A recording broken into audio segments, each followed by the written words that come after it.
سەرەڕای بڵاوبوونەوەی چەندین بەڵگە و دۆکمنت لەسەر دیارنەمانی مانگانەی $100 ملیۆن لە داهاتی هەرێم و بڵاوبوونەوەی راپۆرتەکانی لیژنەکانی پەرلەمان و راپۆرتەکانی NRT کە زانیاریەکانی لەسەر چاوەی بیانیەوە دەستکەوتووە لەسەر دیارنەمانی داهاتەکانی هەرێم، بەڵام لایەنەکانی گۆڕان و یەکێتی و یەکگرتوو کۆمەڵ کە بەشدارن لە حکوومەتی هەرێمدا تا ئێستا هیچ هەڵوێستێکیان نەبووە.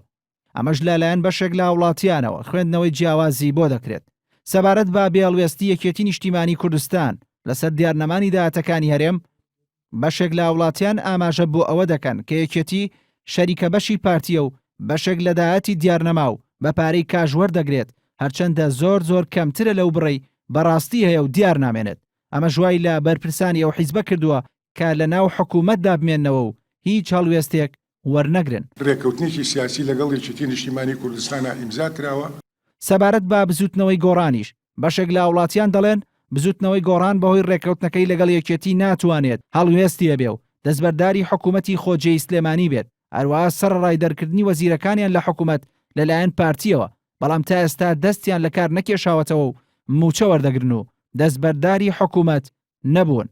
هەڵوێستی یەکگرتووی ئیسلامیش جیاوازیەکی ئەوتۆی لەگەڵ یەکێتی و گۆڕان نیە، هەرچەندە بودجێ حیزبەکان بڕاوە، بەڵام هاوڵاتیان پێیان وایە کە حکوومەت لە ڕێگەی ترەوە قەرەبووی بۆ یەکگرتوو کردوێتەوە بۆیە لە حکوومەتدا ماوەتەوە و ناکشێتەوە. هەروەها پێدەچێت پەیوەندیەکانی یەکگرتوو لەگەڵ تورکیا کاریگەری لە سەرمانەوەی ئەو حیزبە بێت لە حکوومەتدا.